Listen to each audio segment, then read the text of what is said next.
नमस्कार, आप देख रहे हैं इंडिया न्यूज हरियाणा। मैं हूं आपके साथ कीर्ति कंसल और बुलेटिन का आगाज कर रहे हैं और सुपरफास्ट 100 की शुरुआत कर रहे हैं। गुरुग्राम के द्वारका एक्सप्रेसवे पर बन रही एलिवेटेड फ्लाईओवर की स्लैब गिर गई। धमाके की आवाज सुनकर मौके पर पहुंचे स्थानीय लोगों ने प्रशासन को फ्लाईओवर के स्लैब गिरने की सूचना दी। ये फ्लाईओवर दौलताबाद और बजघेड़ा के बीच बन रहा था। हादसे में 3 मजदूर घायल हो गए, जिसमें से एक की हालत गंभीर बनी हुई है। बीते दिनों केंद्रीय परिवहन मंत्री ने द्वारका एक्सप्रेसवे का निरीक्षण कर काम में तेजी लाने के दिए थे निर्देश। इससे पहले सोहना रोड पर बन रही एलिवेटेड फ्लाईओवर की स्लैब गिर गई थी। जम्मू कश्मीर के शोपियां में हुई सेना और आतंकियों की मुठभेड़ में 2 आतंकी ढेर और सेना का एक जवान और शहीद भी हुआ। मुठभेड़ में एक जवान के घायल होने की भी खबर है। जवान का सेना के बेस अस्पताल में इलाज जारी है। सेना का सर्च ऑपरेशन अभी भी जारी है। 24 घंटे में 62,000 से ज्यादा नए केस मिले हैं। 311 मरीजों की जान चली गई है। 28,000 से ज्यादा मरीज ठीक भी हुए हैं। अब तक कुल केस का आंकड़ा 1,19,00,000 के पार। महाराष्ट्र में कोरोना का कहर नहीं थम रहा है। 24 घंटे में 35,000 से ज्यादा नए केस मिले। 166 मरीजों की जान चली गई है और 14,000 से ज्यादा मरीज रिकवर हुए हैं। महाराष्ट्र में कोरोना संक्रमण के बढ़ते मामलों को देखते हुए उद्धव सरकार ने मिनी लॉकडाउन लगा दिया। सरकार ने प्रदेश में 15 अप्रैल तक रात 8 बजे से सुबह 7 बजे तक कर्फ्यू लगा दिया है। सामाजिक, सांस्कृतिक, धार्मिक और राजनीतिक कार्यक्रमों पर पाबंदी रहेगी। नाट्यगृह और ऑडिटोरियम में कोई कार्यक्रम नहीं होंगे। शादी में 50 लोग और अंतिम संस्कार में 20 लोगों के शामिल होने की अनुमति। कोरोना वायरस संक्रमण के प्रसार की रोकथाम के लिए मध्य प्रदेश के 12 शहरों में आगामी आदेश तक हर रविवार लॉकडाउन रहेगा और 11 जिलों के 12 शहरों में रविवार को लॉकडाउन लगाया गया है। दिल्ली में कोरोना के मामले एक बार फिर से बढ़ने लगे हैं और राजधानी में पिछले 24 घंटे में 1,500 से ज्यादा नए मामले सामने आए हैं। 10 से ज्यादा मरीजों की जान चली गई है। दिल्ली में शादी समारोह में शामिल होने वाले अधिकतम लोगों की संख्या घटाकर के 100 कर दी गई है। अभी तक किसी भी शादी समारोह में अधिकतम 200 लोग इकट्ठा हो सकते थे।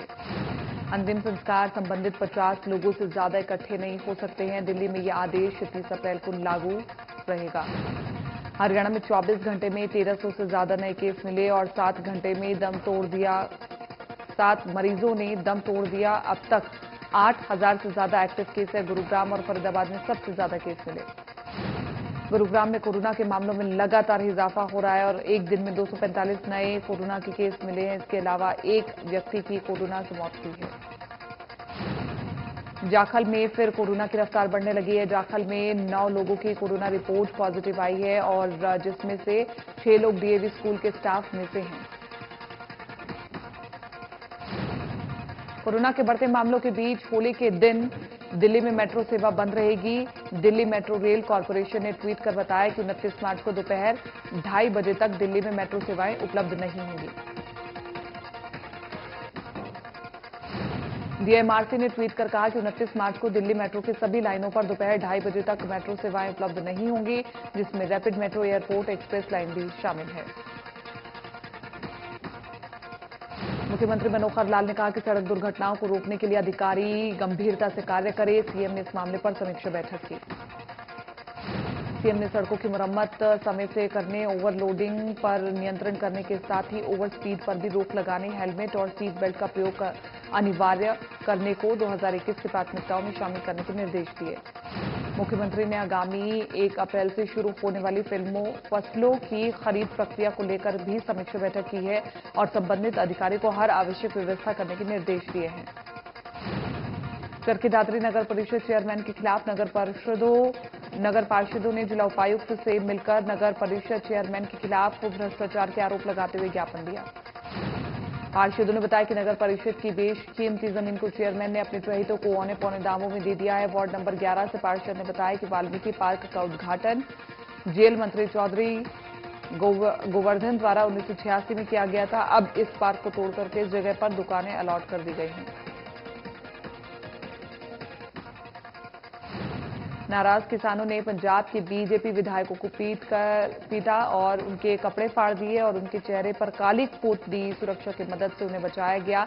बीजेपी विधायक पर यह हमला मलोट शहर में हुआ। पंजाब की अबोहर विधानसभा सीट से बीजेपी विधायक अरुण नारंग मलोट पहुंचे। अरुण नारंग ने यहां पंजाब सरकार के खिलाफ एक प्रेस कॉन्फ्रेंस में शामिल होना था। इसी दौरान उन पर यह हमला हुआ। बंगाल में पहले चरण के लिए 30 विधानसभा सीटों पर मतदान हुआ। शाम 7 बजे तक बंगाल में 80% लोगों ने वोट डाला, जबकि असम में 47 सीटों के लिए 72% वोटिंग हुई।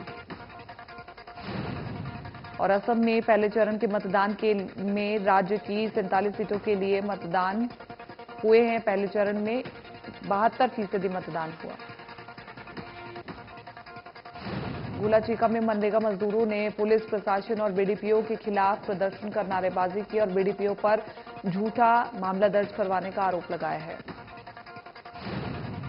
और मनरेगा मजदूरों ने बीडीपीओ पर अभद्र व्यवहार करने का भी आरोप लगाया। तो बीडीपीओ ने मनरेगा मजदूरों के खिलाफ थाने में सरकारी काम में बाधा डालने को लेकर के रास्ता रोकने के लिए कहा।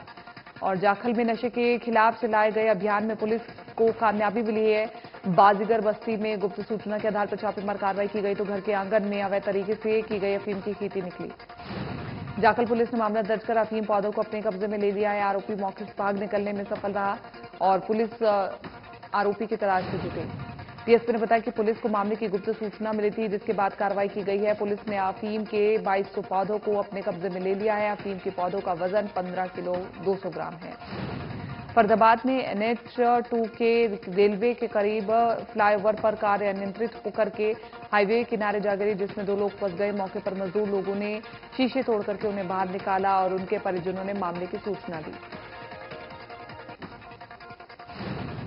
गनीमत रही कि हादसे में कोई हताहत नहीं हुआ। मामूली चोट के अलावा किसी को कोई भारी नुकसान नहीं हुआ। सूचना मिलने के बाद कार में बैठे लोगों के परिजन मौके पर पहुंचे और उन्हें घर ले गए।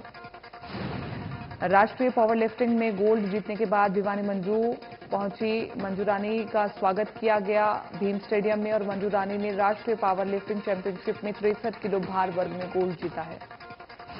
अब मंजू कर्नाटक में होने वाली सीनियर नेशनल में गोल्ड जीतने के लिए पसीना बहा रही है। खेल प्रेमियों को भरोसा है कि इस खिलाड़ी में जबरदस्त पावर है और वो पावर लिफ्टिंग में अंतर्राष्ट्रीय स्तर पर अपना नाम रोशन करेगी।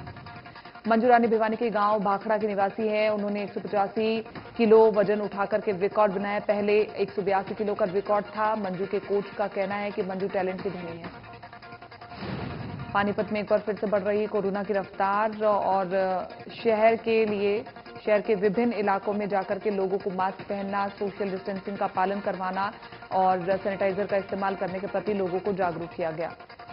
स्वास्थ्य विभाग और पुलिस प्रशासन द्वारा लघु सचिवालय से कोरोना वायरस से बचाव के प्रति जागरूकता रैली निकाली गई है, जिसमें स्वास्थ्य विभाग के डॉक्टर्स और पुलिस विभाग के आला अधिकारी मौजूद रहे। जनता ने कोरोना की बढ़ती वेव को देखते हुए होली पर अपने घरों पर रहकर ही परिवार के साथ होली मनाने का फैसला लिया। कैबिनेट मंत्री मूलचंद शर्मा ने अपने सभी सार्वजनिक कार्यक्रम रद्द कर दिए। सीएम मनोहर लाल ने प्रदेश के सभी जिलों में वीडियो कॉन्फ्रेंसिंग के जरिए उपायुक्त, पुलिस कमिश्नरों और पुलिस अधीक्षकों के साथ बैठक की। मुख्यमंत्री मनोहर लाल ने फतेहाबाद के तमाम आला अधिकारियों की मीटिंग ली और फसल खरीद, परिवार पहचान पत्र और रोड सेफ्टी को लेकर के अधिकारियों से चर्चा की। बैंक में रबी की फसलों की खरीद को लेकर भी चर्चा। जिले में 49 मंडियां हैं, जिनमें ट्रांसपोर्टर, लेबर को लेकर तैयारियां जारी हैं। अंबाला पीडब्ल्यूडी रेस्ट हाउस में लगे जनता दरबार में गृह मंत्री अनिल विज की मौजूदगी में गृह विभाग के निजी सचिव कृष्ण भारद्वाज ने जनता की समस्याएं सुनी। इस दरबार में ज्यादातर समस्याएं पुलिस विभाग से थी। एक मामला SM में बीमारी का भी आया था, जिसमें दवा महंगे होने के कारण दवाई मंगवाने की मांग की गई है। गृह सचिव ने मदद का आश्वासन दिया है। गुलाचीका में ट्रक यूनियन के लोगों ने प्रशासन और जेजेपी विधायक ईश्वर सिंह के खिलाफ प्रदर्शन कर नारेबाजी की। प्रशासन ने ट्रक यूनियन में निर्माणाधीन शिव मंदिर तोड़ने पर रोष जताया। ट्रक यूनियन के लोगों ने धार्मिक भावना को ठेस पहुंचाने का आरोप लगाया है। कहा कि प्रशासन ने विधायक ईश्वर सिंह के इशारे पर कार्रवाई की है। ट्रक यूनियन ने प्रशासन से मूर्तियां दोबारा मंदिर में स्थापित करने की मांग की है। और ट्रक यूनियन ने ऐलान किया कि अनाज के सीजन के दौरान प्रशासन को सरकारी माल ढुलाई के लिए गाड़ियां नहीं दी जाएंगी। विधायक ईश्वर सिंह ट्रक यूनियन के जगह पर बस स्टैंड बनाना चाहते हैं। गोहाना के कांग्रेस विधायक जगबीर मलिक ने सर छोटूराम चौक को लेकर के नगर परिषद और प्रशासन पर सवाल खड़े किए। कहा कि नगर परिषद ने चौक में कई कमियां छोड़ दी हैं। जगबीर मलिक ने कहा कि सर छोटू राम चौक का दोबारा से निर्माण करवाकर उद्घाटन किया गया है, लेकिन चौक पर मूर्ति दिखाई नहीं दे रही है और जगह जगह से दरारें भी आ गई हैं। सोना कोर्ट परिसर में जल्दी कॉरिडोर बनेगा। नॉर्म्स पूरे होने के बाद जल्दी एडीजी वहां बैठेंगे, जिसमें आम लोगों को राहत मिलेगी। इस मौके पर बार प्रधान ने बताया कि बार एसोसिएशन की कुछ मांगे थी, जिसमें कोर्ट कॉम्प्लेक्स और चैंबर तक कनेक्टिविटी के लिए कॉरिडोर बनाने की मांग की गई थी, जिसे माननीय जस्टिस ने स्वीकार कर लिया। रोहतक में 3 करोड़ रुपए की अवैध शराब को पुलिस ने नष्ट कर दिया। 2017 से अवैध शराब की 1 लाख बोतलें रखी थी। मौके पर मौजूद डीएसपी ने कहा कि अवैध शराब का कारोबार करने वालों को किसी कीमत पर बख्शा नहीं जाएगा और इसके लिए पुलिस प्रशासन हमेशा टीमें बनाकर के छापेमारी करता रहेगा। कोरोना के चलते होली का त्योहार इस बार सार्वजनिक रूप से नहीं मनाया जाएगा और इसी के चलते सोनीपत प्रशासन ने गाइडलाइन जारी की है। नियमों की पालना न करने वालों के खिलाफ धारा 188 के तहत कार्रवाई करने के निर्देश दिए गए हैं। इंद्री के जोहड़ माजरा के राजकीय माध्यमिक स्कूल को मुख्यमंत्री स्कूल सौंदर्यीकरण प्रोत्साहन पुरस्कार योजना में प्रथम स्थान हासिल हुआ है। ग्रामीण और स्कूल स्टाफ का कहना है कि अब हमारा अगला लक्ष्य जिला और प्रदेश स्तर पर स्कूल को प्रथम स्थान हासिल कराना होगा। करनाल के गांव रायपुर जाटान में युवक ने जहर खाकर आत्महत्या कर ली। रोहतक पुलिस टीम ने मोटरसाइकिल चोरी और एक स्नैचिंग में मामले में 3 आरोपियों को गिरफ्तार किया। ये तीनों शहर में बाइक चोरी की वारदातों को अंजाम देते थे, जिससे पुलिस के लिए काफी मुश्किल हो रही थी। सिरसा पुलिस ने लोगों को पैसे दोगुने तिगुने करने का लालच देकर ठगने वाले गिरोह का पर्दाफाश किया है। पुलिस के अनुसार इस गिरोह में लगभग 7 से 8 लोग हैं, जो आम लोगों को पैसा दोगुना करने का लालच देकर उनसे पैसे मंगवा लेते थे। हजारों आंगनबाड़ी कार्यकर्ताओं और आंगनबाड़ी सहायकों का बकाया मानदेय हुआ जारी। महिला एवं स्वास्थ्य बाल विकास मंत्री कमलेश ढांडा ने संज्ञान लेकर उठाया कदम। 5 महीने से अटके मानदेय को दिलाने के लिए वित्त विभाग से 58 करोड़ रुपए एडवांस करवाया गया। कैथल के माइलस्टोन वरिष्ठ माध्यमिक विद्यालय के 13 विद्यार्थियों का अमेरिका के नासा सेंटर भ्रमण के दौरान हुआ चयन। भिवानी के डीएसपी ने लोगों से अपील करते हुए कहा कि कोरोना की दूसरी लहर के दौरान भीड़ इकट्ठा नहीं हो सकती। इसका असर देखते हुए इस बार होली पर सभी आमजन अपने घरों पर ही सार्वजनिक होली मनाएंगे। उन्होंने कहा कि होली के दिन पुलिस प्रशासन की कड़ी सुरक्षा बढ़ा दी गई है, ताकि कोई शरारती तत्व नियमों का उल्लंघन न करे। इसी के साथ आम आदमी पार्टी के राज्यसभा सांसद सुशील गुप्ता ने कहा कि किसान आंदोलन को सरकार खराब करना चाहती है। किसान आंदोलन जैसा शांतिप्रिय आंदोलन मैंने आज तक नहीं देखा। केंद्रीय कपास अनुसंधान संस्थान के कोट कॉलोनी स्थित क्षेत्रीय कार्यालय में विशाल किसान मेले का आयोजन किया गया। इस मेले में दूसरे राज्य से आने वाली बीजों को अंकुरित करने सहित और कई अन्य मुद्दों पर किसानों ने अपनी आवाज उठाई है। कैथल में एक बैंक कर्मचारी ने आम लोगों को किसान आंदोलन से जोड़ने के लिए अनूठा तरीका निकाला है और इस चौक से गुजरने वाले लगभग सभी लोग हॉर्न बजा करके किसान आंदोलन को सहमति दे रहे हैं।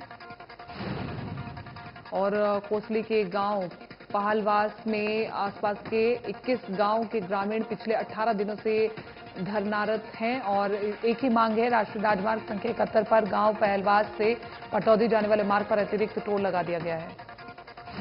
ग्रामीणों का कहना है कि पहले ही गांव पहलवास से करीब 5 किलोमीटर की दूरी के पास टोल प्लाजा के नाम से टोल लगाकर के टोल वसूला जा रहा था।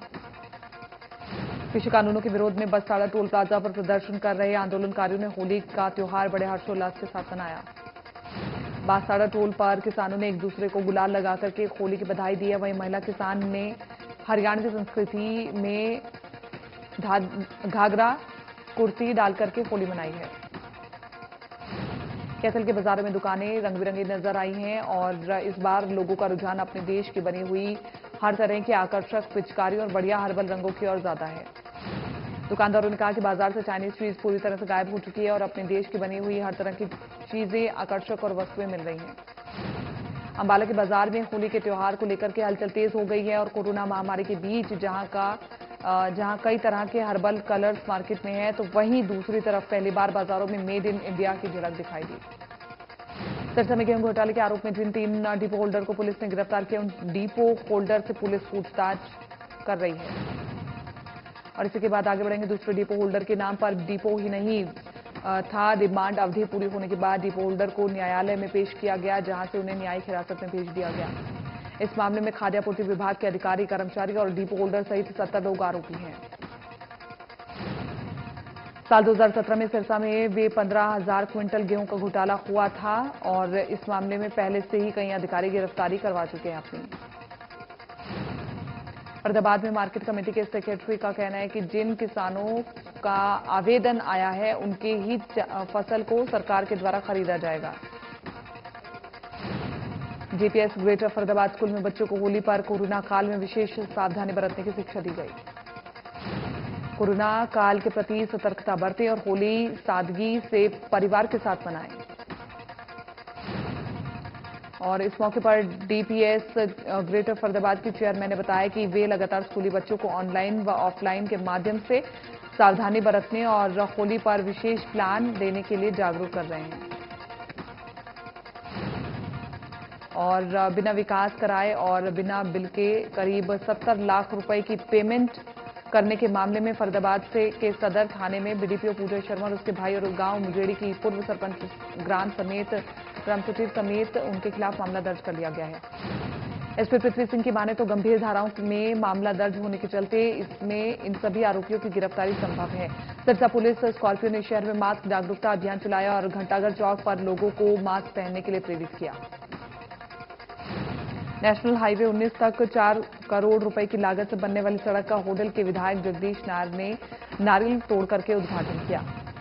और होली के त्योहार को लेकर के पुलिस ने सिरसा में अलर्ट जारी किया है। सिरसा पुलिस अब इन होली के त्योहार पर हुड़दंग मचाने वालों पर विशेष निगरानी रखेगी। आगे बढ़ेंगे। सिरसा के डीएसपी संजू कुमार ने बताया कि होली के त्योहार को लेकर कुछ लोग सड़कों पर हुड़दंग मचाते हैं, जिन्हें सरासर बर्दाश्त नहीं किया जाएगा।